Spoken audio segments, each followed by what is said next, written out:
Hi, I'm Mozzie. I work at Rovio and I've been in Sweden for about close to 2 years. And I've been renting out an apartment in Ostermalm with my, wife and kid for about 2 years. And we've been paying more than close to 35% of my salary into the rent, right? So that's a very significant amount. And one of the reasons why we like this neighborhood is because it's closer to my daughter's school. And in a way, it has also spoiled us because everything is nearby, but everything is expensive when it comes to, you're looking for moving out. And that's where the inflection point came in our family, where should we go, because the lease of my current apartment is ending soon. And that's where we as a family were talking about, should we rent a bigger apartment?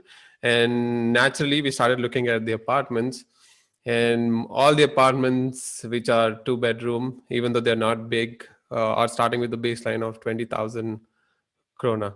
Hmm. And that's a lot for us to, I mean, in that sense, it's going to be tight in terms of financial situation for us. And that's where I had the first call with you, and just to understand what the options are. And I was just going through LinkedIn, and I think I saw one of your videos. I think we spoke first on LinkedIn message, and that's Yes. where I was kind of, should I not, because I haven't bought anything before. I have no experience buying a property. And that's where I was kind of, and then you were very open to just having a conversation, so I thought there's no harm in having a conversation. So I made the first move, and I think we spoke on LinkedIn message. Then I happened to see one of my ex colleague on a video with you, Hmm. and I and my wife watched that video, and I thought like, hey, this does not seems to be as scary as we thought it would be, at least in our head, to just have a conversation.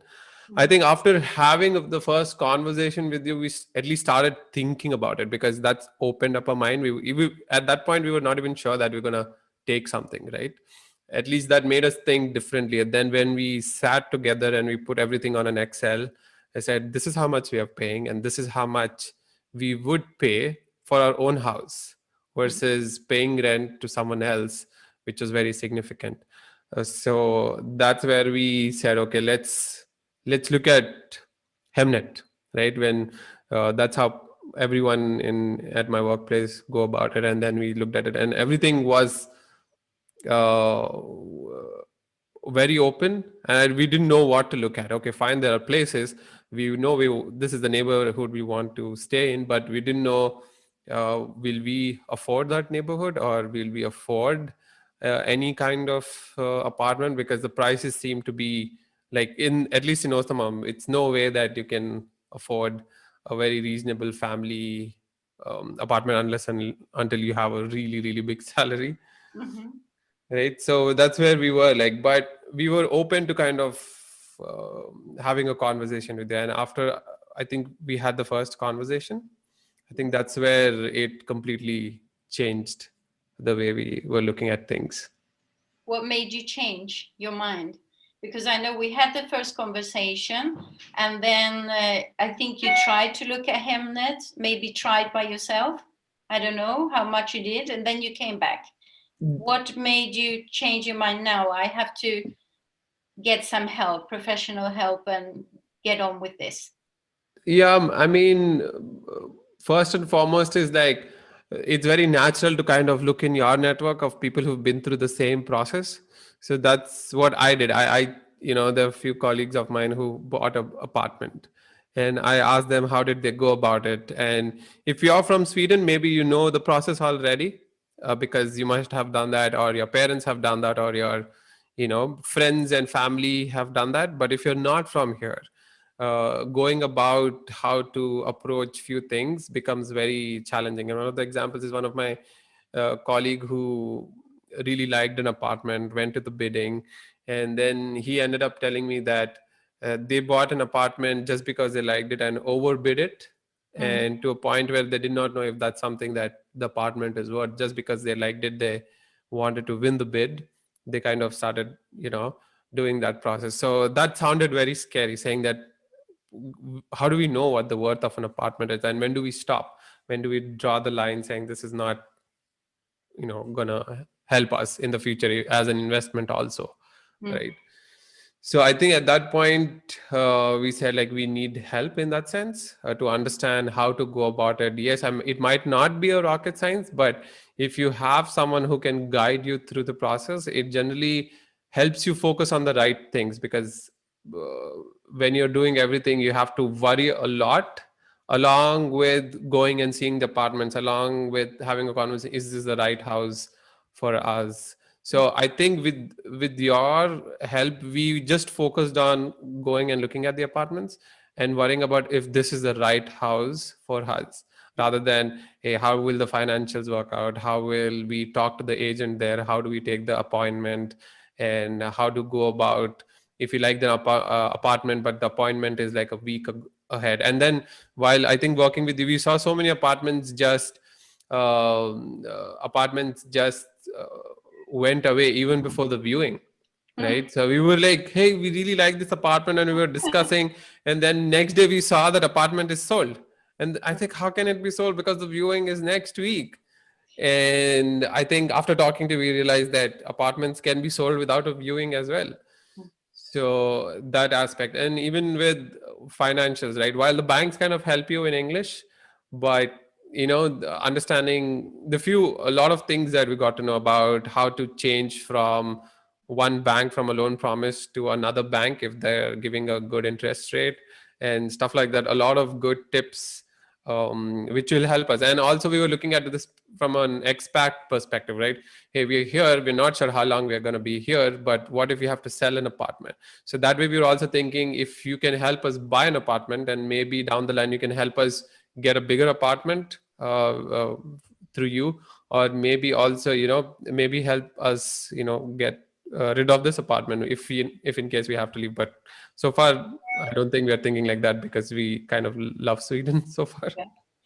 Well, see, when we started the process, uh, imagine that you yourself were supposed to buy it by yourself. What was the most difficult part of the whole process, you think, that you could say, oh, I wouldn't have been able to do it by myself? I think there's not just one thing, and it's they might sound really simple, but it, when you have a family and you're trying to find the right home, you have a list of things that you're looking for in a house, and those could be very pragmatic things, and those could be very sentimental things, like, I want from a pragmatic point of view, you could say that I want a well lit house which has a lot of ventilation. But then from a sentimental point of view, like, I would love to have a balcony, right? Understanding the priorities, I think having a conversation with you, like writing down the top 5 things that we really need. And I think I told you this example, like my top 5 things and my wife's top 5 things never met. They were completely different. I was focused on the neighborhood, she was focused on stuff that's inside the house. So that was one thing. I think the second thing also was regarding how to approach banks. One, how to go about the loan promise, and I think the second was the freedom of you talking to the agents on something that if you really like. I mean, our apartment is the biggest example, right? The apartment that we saw was posted on I think on a Friday morning, Mhm. and then the viewing was 1 week from then. But since we already visited that neighborhood, we said, hey, this is apartment that we would want to go for. And then, since you got on the call with the agent and started talking to them, and you told us this is what we can, I mean, through the negotiations, we got to know that that apartment can be ours, and we had to move fast. And I think with you, we understood, like, if you like something, there are ways you can move from point A to point B to achieve what we want. Mhm. I think there's a lot of background work that you had to do. Like, I think you went and checked the associations, their financials, and I think that gave us the confidence. Okay, we don't have to worry about all of that. We just go see if the apartment is nice, and then you have gone through all the background work, and then you feel good about it. Then I think that's the confidence from an expat perspective. I think, okay, this is kind of good for us, because everything outside the house, I think Olga has taken care of it, but everything inside the house is something that we have to worry about. And that's what happened. We I got on a call with the bank. My wife and went saw the apartment, and then I on the day the I think the apartment was posted, on that day evening we signed it. Yeah, that's And yeah, I mean, even though the viewing was a week from then, so I think that would not have happened if we didn't have your guidance in that sense. We would have still waited for, a week from then for viewing, and then maybe a day before viewing, we would have gotten to know that, someone has already bought the apartment, and we would have been, gone back. Is this is not for us, or maybe this is not something meant for us, and which is, you know now that I think about it, it would have been a foolish way to mhm, go about it. And I think the most important thing from a financial perspective is, I think the education about how getting an apartment is much more financially better than actually renting an apartment, because rents are way higher than the amortization and mortgages, right? exactly. So you save more when you have, I think that education changed our mindset as well. So There are two things that I noticed when we did our process. The first one was that you actually did more or less the same as your friend. We were in a tough bidding. yeah. You were losing your confidence of buying something. Can you explain a little? It was really tough. Yeah, I mean, that happened a day before we saw this apartment, and this apartment was also in the same neighborhood, and we went and saw, and it needed a lot of renovation in it. But we said the neighborhood is really nice, and it was a 75 square meter apartment. It meets all our requirements, but we'll have to put in some extra money. And I think we were almost about to sign also, and we went there, and uh, we reached an inflection point where we had to decide, should we also pull in all the money that we thought we'll put into renovation to buying the apartment, right? That means we have to borrow more money to renovate this apartment. And we were at a point where if it wasn't for you, we would have gone into more bidding, like, Yeah, because we like the apartment, and the neighborhood also was nice, and we would have made that foolish mistake of paying more for the apartment than or what it's worth. yeah, So I think with you, I think there was a very strict baseline saying, hey, don't go above this. We cannot go above this because the apartment is not worth it in its condition at the point. Maybe it will be worth more if it was renovated, but this is not worth the money that we could spend on exactly. it. And another thing that many don't know, and you actually found it very useful, was with the bank, because many think that, okay, if I have a promise of the bank with this bank, I have to go with this bank until the end. Yeah. At that moment, we really needed that promise of the bank to be able to sign the contract. So we checked it out, and you had to come up with more Yeah. down payment. But I said, it's okay, go ahead with it. And can you explain what happened next? Which today, actually, you got Yeah. So I the, think, the just to mm, give some context, right? Like, I think the point was, to view an apartment, it's good to have like a loan promise from a bank. And the bank in discussion right now gave us the same loan that the other bank would have given, but they were asking for more down payment, which is not available with us at this point. Maybe later. So that was one thing, and then that loan promise helped us sign the apartment, right? And then when we checked with through you, when we checked with other banks, I think my own bank, where my accounts are, they actually gave us a lower down payment with the same amount of loan. And the process of changing the bank was easier than I thought it would be. It was just asking and telling the bank that, this is what it is, and we are moving, we've already signed the papers, and they said no problem, everything will be taken care of. They just needed some documents. So so you didn't have to come up with so much down payment. So that's a good yeah. thing to know, that some banks Not all of the banks are the same. Yeah. Some you have to come with more down payment, others with less. And in your case, you didn't have exactly today that down payment, Yeah. and you were able to solve this after Yeah. you have bought the apartment. Yeah, Okay. and one thing I think as we move towards buying an apartment, there are other things that I think that help us think also with you when we were talking, like if you put all the down payment into buying a house, how can we afford the furniture? How can we afford other things that we want to make this house into a home, right? So because the less the down payment, then you'll have more money to at your disposal to kind of do all those things, Mm. because I literally had to put everything otherwise into the down payment. So that kind of gives you the financial relief to think about how you can make this, walls into a home. So Exactly. And the good thing out of the whole process we've gone through is that the apartment that you were bidding in the beginning went up to 3,920,000, and the yeah, one you bought but was without being renovated, so you had to put down maybe 220,000 more.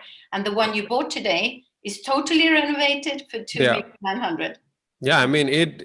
I still remember 3,900,000. telling you this, right? Of all the, I think we saw more than 15 houses in less than 3 weeks. So we were like every day we were out, because we knew how the market is changing. Like the houses could be sold even before we saw them. So I and in all these houses, my wife is still expecting, and with the baby in her belly, we walked so many places, and none of the places she was kind of very excited about. I think this place she was, like she was trying to hold back her excitement because the place was so good, because it has a patio, and then it literally has two entrances, and the kids could just walk out of the apartment and play in the ground, so it was perfect for us. One question, because many ask, but there is another agent, a real estate agent that helps the seller, and they're supposed to help the buyer too. Do you see the difference or any difference between the help you got from that agent to a buying coach? So I think with you, it's more personal and not like a transactional thing. Okay, fine, I'll help you with this. If you get it, it's your luck. If you don't get it, it's not my fault, right? So it was not like that with you. I think with you, it was more personal, trying to understand what we wanted and where to look for and how to go about things. And I think the patience that you showed with us, because even though the apartments kind of fit our criteria, sometimes they don't feel right, even though we like, hey, this apartment meets all top five things that you wanted, but it still doesn't feel right when you go and see it. And I think the patience and you being emotionally invested also in our happiness of finding the right house was one. And also from the when we were actually signing the apartment, I think that agent was more vested in the best interest of the seller, right? Because they gain more from selling the apartment.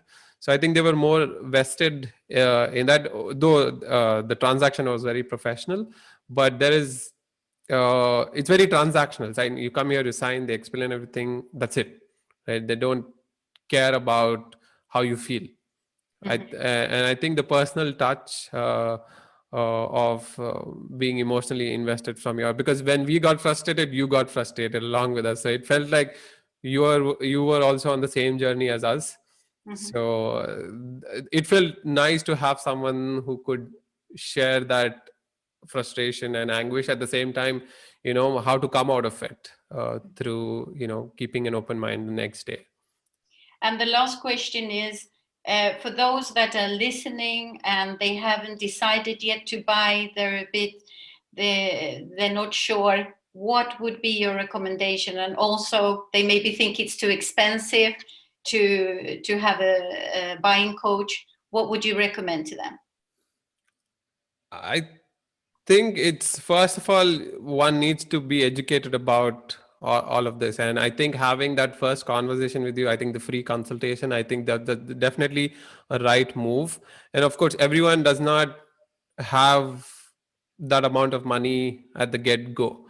And I think learning from you, I think you don't need to have a lot of down payment initially, right? At least because every bank works differently. But if you're in the process of saving money. And if you're an expat who's paying a lot of money, and then when you look at the mortgage price, amortization prices, I think it's way less than what you would pay for a rented apartment. I think getting educated about that is, I think, the first and foremost thing. And uh, as I also got to know through this education is that, when you sell an apartment and you're working with an agent kind of takes 1% of the entire sold price. And I think with you it was not even 1%, it was like half or slightly more than half of like 0.7%, which is very um, uh, I think it's okay to let go of that money when the positive sides are many, right? There's so many good things that uh, you're achieving with that amount of fees that you have. And I think it's very reasonable. It's not too high in that sense, Mhm. because if you can afford like a 4 million apartment, and paying that amount of your fees is not a big thing, because it cuts down a lot of stress. It helps you be more informed about how to go about the process. At the same time, you're being educated in things that you didn't know. So I think that kind of helps. And also, foremost, last but not the least, is the relationship that now we have with you, because we have that assurance in a way that if in case we have to move out of this apartment into a better apartment or a bigger apartment, I am sure that we'll reach out to you to help us sell this. And the transition from selling this apartment to going into a bigger apartment, then that also would be something that we kind of look forward to, because it's not just the service but also the relationship, a long term relationship that I think we intend to have also. Mm. Wonderful. Thank you, Mosi, for everything. Thank Uh, you. Thank you so much for helping us through a very transitional phase of our life. And there's a lot of stuff happening in our personal life. We are expecting a baby, and so that's a big thing also. And the most important thing that you guided us, saying that if a new baby comes in, the amount of loan that we could take would actually go down. And it became very important for us to think, are we ready to pay that amount of money in rent, versus we save so much money if we have to pay less before the baby comes in, because with every dependent as an expat, your value goes down in a way in the eyes of a bank.